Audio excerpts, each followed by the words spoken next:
Hello, and welcome to Rethink the Night with Dario Nunez Salazar. My name is Candace Hubner, and I'm the Administrative Coordinator for the IALD. Before I introduce our speaker, I'd like to go over some general housekeeping notes. If you have any questions for the speaker during the presentation, please click on the Q&A icon at the bottom of your screen to type in your question. We will take questions at the end of the presentation if there is time. If you have any technical issues, please put them in the chat function and an ILD staff member will respond to you privately in chat. Finally, this session will be recorded and available after the conference. Your microphones will be muted and your cameras turned off for the duration of the session. And now, I'm pleased to introduce Dario Nunez Salazar. Dario is an architectural lighting designer with 15 years of international experience. He is an associate ILD member, part of the IALD Nordic Chapter Committee, and a member and former vice chairman of the Illuminating Engineering Society of Iceland. Dario is currently working as a lighting design leader for Verkes Consulting Engineerings in Iceland. And now I'd like to turn it over to Dario. Thank you. Thank you for this introduction and good day to everyone. I'm very happy to take part in this different format of enlightening. Of course, missing the opportunity of meet all of you in person, but I really applaud the efforts from ILD to make this happen. And we're here to talk about the cities at night. And after my path in lighting design and working in different urban lighting design projects, I have come to make myself the following question. When we talk about our cities at night, do we illuminate them or do we shape them? I know it's kind of a confusing question and we will go through that. But first, let's go and review the mindset that we have towards the night. We normally associate night with darkness. That's quite obvious. But unfortunately, darkness has a very negative connotation. We associate it with negative things, crime, risk, danger. So we don't want that. We want to get rid of the negative, and hence we want to get rid of darkness. And while we do so, we compromise the night. And you might say, well, we don't really want to get rid of the night, but at some point, historically, we did so. We were thinking, oh, maybe we can get rid of this unwanted period once and for all. And even though we pass through this way of thinking, nowadays we are not so far from that. We are still maybe not using a big replica of the sun, but just spreading little suns efficiently through the city to achieve very uniform illumination on the ground. And who has not seen manufacturers proudly presenting us these, I will call, weapons of night destruction that promise us so much light for so little energy? And well, I know that I'm starting to sound like an advocate for dark skies, and I am indeed. I truly support this movement, but this is not really about dark skies. It's about understanding the night, about defining what is the night, right? So I would like to share with you some thoughts about it and make some points on night and darkness. Night is not absolute darkness.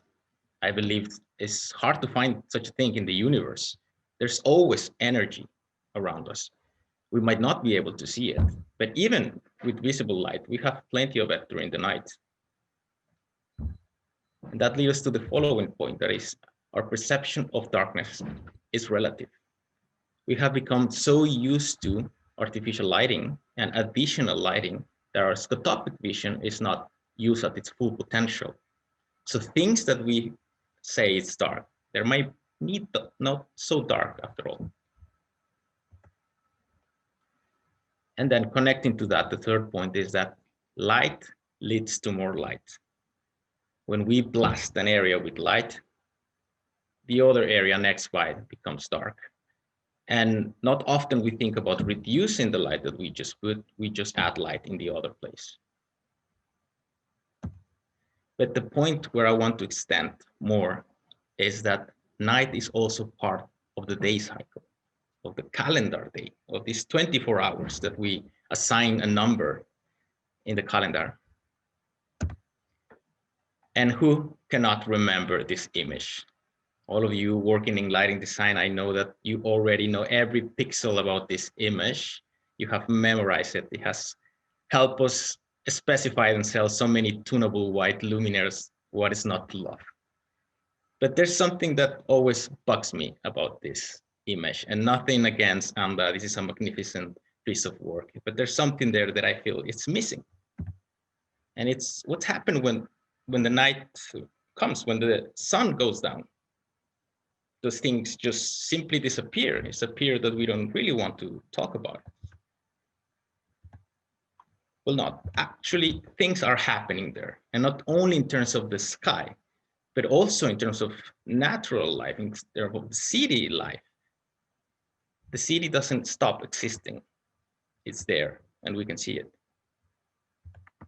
So I tried to find similar images that does include these other periods, right? The 24-hour period. And I come out with these quite interesting images, especially these ones from Greg Florent, that show the change of character of cities at night. And even in this image that is more focused on the architecture of this building, you can see the change of character and the change of experience when you are close to this building and walking through that street. But then again, I make myself and I share with you this question. Is this the result of us illuminating the cities or consciously shaping them for the night? So let's review, how do we plan cities for the night? So usually we start with the urban master plan, defining the city. And then we go into more specific sites. And then urban design happens. And then, oops, yeah, we forgot about the night. We should add light for this period. And let's check some standard regulations. Maybe a lighting designer will be called, or just an engineer.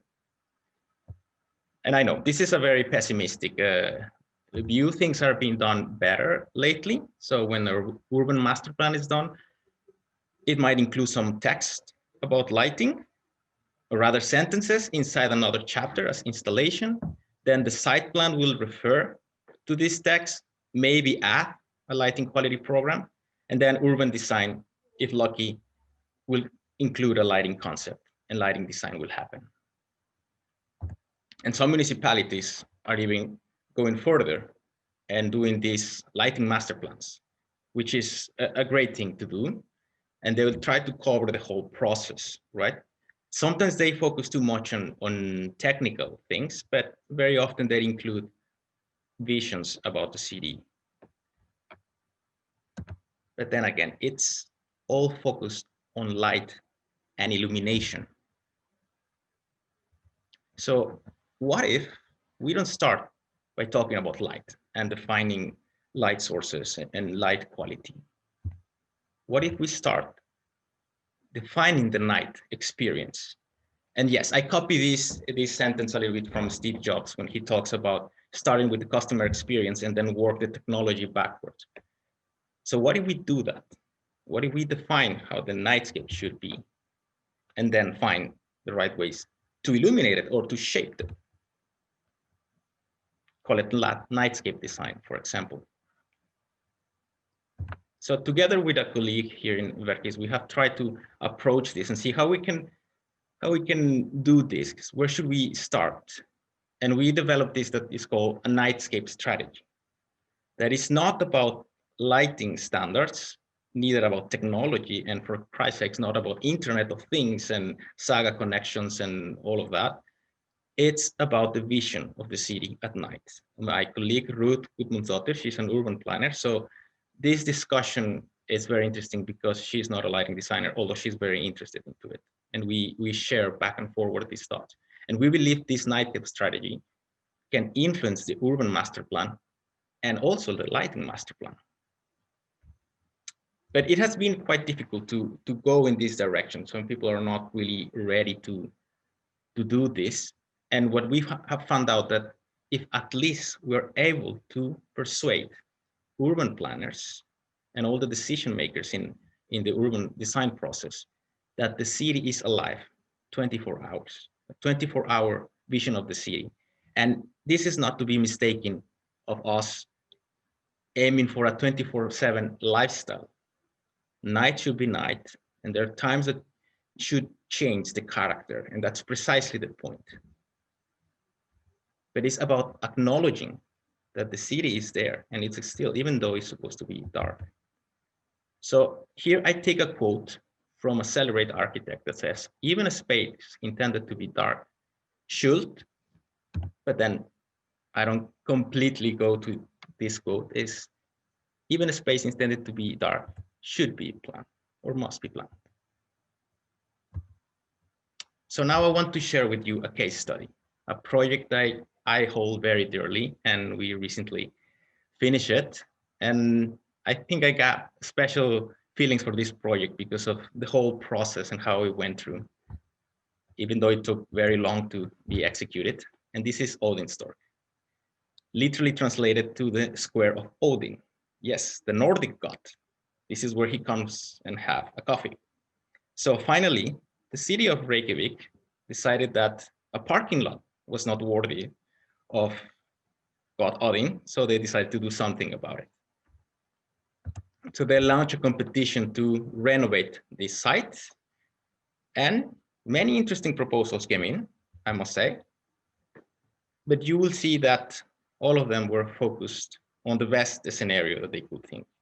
Daytime, summer, daylight, where you can sit outside and enjoy the square, of course, but we're in Iceland, so these days are quite limited. And I was very lucky to team up with some architects that thought differently. They said, what if we start with winter and darkness, right? With the time that nobody wants to talk about. And together we designed a vision of this city, of this square at night. This is what I would call the nightscape vision team. And as you can see, architects, urban designer, landscape architects, and a lighting designer, all of us working together, starting from the same point and shaping this square for the night. It was not only about selecting luminaires and applying them to a design already done, it was about really moving things around. So we developed a night plan that it integrated light into the lightscape and tried to minimize additional light sources. This also because the city of Reykjavik is working on a lighting master plan, so we wanted to be flexible and coherent with it. But it was not only about selecting light features. The shape of the square itself was also modeled thinking about darkness, avoiding certain risks, and if a risk presented, then we will complement either with light or other ways. And everything around the square was included in this vision. What happens in that restaurant, in this coffee, and of course, thinking about how things could change and the events that could happen, like Christmas market. And yes, the square is also thinking about summer and daytime, but it was quite fun to start from the other place for once. And finally, I can share with you some images for something that started with a vision and now has been recently opened. Now, I'm also gonna step into my own toes here and acknowledge some things that we needed to go through and let's say correct. And that comes with intensity of light. Gladly, this square is equipped with a smart control that allowed us to adjust the intensity of light and also program the sequences and adapt according to the weather, not the calendar and the seasons. But you can see how everything was discretely integrated. And if we needed to add general lighting, we will do so in a very gentle way. We wanted the square itself to be the protagonist and not the light features.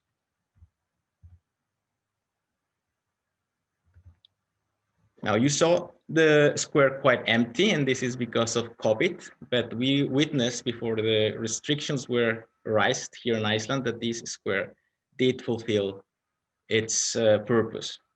We saw people sitting there even when it's not bright, when it's not really warm, and they went there to enjoy this area, have a drink, socialize, exactly what it was supposed to be. And I went there recently and I saw a Christmas tree popping up there, and also a lift, which was not part of the plan. And yeah, I can say that I feel quite happy with the result. I apologize for the pictures. I took them myself. You can see that I'm not really a professional photographer, but I hope it shows the idea and the project. And from that, I became even more enthusiastic about this approach of thinking about the night, thinking about nightscapes. So from this, together with a friend of mine who is not a lighting designer, and after some drinks and discussions about cities at night, we decided to make an initiative called Nordic Nightscapes. Maybe some of you have already seen our humble Instagram account. And we did this with the idea of collecting images of nightscapes. And then from there, discuss what is it that composes nightscapes? What are the key elements? And of course, light will be always a protagonist, will always be there. We'll even open a website, which has been there in coming soon for more than a year. But then again, COVID came into the picture, so we got delayed in our plans. But now we are trying to keep on going and collecting these images, and soon start creating some discussions about cities at night. So far, we have found very good images that say a lot from different places. And we are already starting to make points. What is it? What is it? Is it just light? It's of course about light, but it's also about urban planning, about the texture, the fabric of the city, about the materials selected, about the activities, about the weather, and what else? So I want to invite you to join this discussion and start by sharing your nightscape experience and your thoughts, and you can hashtag there in Instagram or follow it. And finally, what I want to invite you is to stop a little bit thinking about light. I know we are lighting designers, or most of us here, but let's stop this for a little bit. And before we discuss light, let's talk about the night. So thank you so much. I hope you have enjoyed this presentation, and I look forward for your questions and comments. Thank you, Dario. This is Ashley Robbins. I am with the ILD. We do have a couple of minutes for questions. That was a lovely presentation. Thank you, everyone, for sharing that. You've all kind of shared that on chat. And now I will ask one of the questions. So can you explain in greater detail how more awareness of cities at night can result in better lighting design? Sure. The idea is that when we learn to appreciate the city, the nightscape, the city at night more, then we will request better things for it, right? So lighting design will not be just something that we need to solve, not just light to get rid of darkness, but it will be something that we need to take care of something that we value, that we hold precious. So that's probably the main approach. But from there, we hope, right? I hope that many more things can come positive, and of course, it will help the lighting design profession. Yes. We have another question here. Other than lighting, what are the most important factors in planning cities for the night? Sure. Well, as we said, we already have some proposals about what that could be. From my part, I will say that the shape of the city itself says a lot. How we can avoid not necessarily dark places, but this contrast between a place that is really dark against a place that needs to be really illuminated, and the density of it against spread spaces. So it also plays a big role, the shape scale. But then you, of course, have materials, the reflections of it, and then many more things, I guess. Yes, thank you. We'll do another question here. What is then the role of lighting designers when planning the city for the night? Mhm. And how can we help create more understanding of the cities at night? Well, yes, this is where we as lighting designers need to do a lot of education work, and maybe some people are trying to get tired of it, but it's also a little bit fun. It's the way we do it, right? First, we need to accept the fact that we might not be the main protagonist, that there's something more. Then it's just spreading the gospel about this, and try to convince and persuade urban planners about thinking the cities for the 24/7 cycle. Yeah. And Dario, there's a lot of questions coming in. Okay. I'm really enjoying this presentation. So I'm I'll glad just to kind of hear. run through a couple more. We do Sure, have some absolutely. time. So Great. yeah, this is great. So there was a question in regards to tree lighting, specifically at night. So Yes. Yes, that's a very good question. What is the question? Is just, should we do it or not do it? yes, I Yeah. think, yeah. There is, I will say that I recognize that there is a very strong argument on illuminating the trees rather than it really looks very nice, right? It helps city beautification, but we should be careful. And I will say, just do it if you really think it's gonna improve things, not just because, it's gonna be really cool and so on. Because it has a lot of additional effects, or like collateral effects, and it's indeed questionable, I would say. But I must say that, of course, it looks fantastic once you do it, and if it's done in the right way, in the light, with the right intensity, like in the square, we decided to do so, but we did adjust the intensity of light. It's different in the winter when you have less leaves against the autumn and spring, because in summer we have daylight all the time here in Iceland, where we put a little bit more light because you have more volume to illuminate. So yeah, and that's actually great because it leads us into another question in terms of change of season. So yes. Was snow taken in consideration for the light pollution? Sorry, if was so was snow taken into consideration yes, with light pollution? well, yes, it was taken in consideration, but this square in particular has a heating system, so we never expect a lot of snow in it and that reflectancy. So we did consider it, but then it didn't took part in the equation, let's say.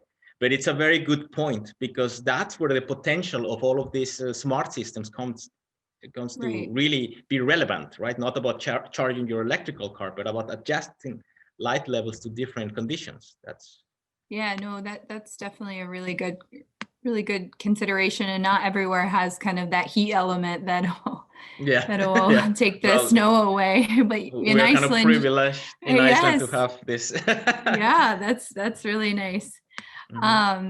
And then also there was a question in terms of kind of real life right now. So somebody had been to webinars talking about new public space, but post-pandemic. And there's no mention about the public space at night. So it was more of a how can we as lighting designers be more involved in these conversations? Yes. And is there any advice that you have to give? Well, then again, I will go to the advocacy of promoting cities for the 24/7 way of thinking, over the 24 hours cycle, right? Not meaning that we want to be active 24/7. It's just that the city is there and we need to get the right specialist for each time or for each period. So if we start with that and let people be aware that cities exist at night, we get a chance as lighting designers to be involved. Yeah, and this kind of plays, there was another question. How do you deal with existing street lighting in your project? And then is there a way to engage the municipality and make some adjustments? Yes. In this case, it was not in our scope of work, the street lights themselves. So we had to, play with it and try to communicate. We're still waiting to get the response from the city, from the municipality, or what is it that they are gonna do. They did add new luminaires, but I'm sure those are not the final luminaires selected by the lighting master plan. At least I hope so. So we are still trying to discuss that, and we are watching that they don't put whatever, right? So we did have some sort of coordination. We did a proposal, but they could not execute it because it needs to be done following what they will do in the rest of the city. So Right. So yes. And that's yeah, no, very good. Couple more questions. I mean, everyone's really enjoying this, so we'll keep going. Yeah, this is great. In taking in consideration the Nordic nightscape, how does your ideal Nordic nightscape look? Yeah, it's a very good question. I think Nordic countries have promote themselves a lot about this balance with nature, right? So in this case, if we follow that line, we should have a lot of balance with nightscapes, with the natural nightscapes. So we should be kind of like example of taking care of that and lighting pollution and so on, which we don't often do. Like here in Iceland, we just shoot and created a light tower, but it's another story. So I would say, some sort of balance with nature, especially since we are such a low dense country. So we should show that. Yeah, very good. We do have a question from someone located in the Middle East. So we sometimes struggle with conveying the message that sometimes dark is light enough. Yeah, okay. Do your clients in Iceland easily understand the importance of darkness? Or do you also have that struggle as well? Well, easily understand. They do understand. It takes some effort to explain it. Yes, in most cases they do, but you still struggle with people that say like, no, we need to put a lot of light because we need to have it safe and functional. But I would say that, I have seen a lot of sensitivity, and I was recently into a project in which the client is, of course, saying like, I want this to be like, feel quiet, and I don't want to overdo it. So, yeah. Okay, that was more of a comment. I think we have time for maybe one more question here. Sure.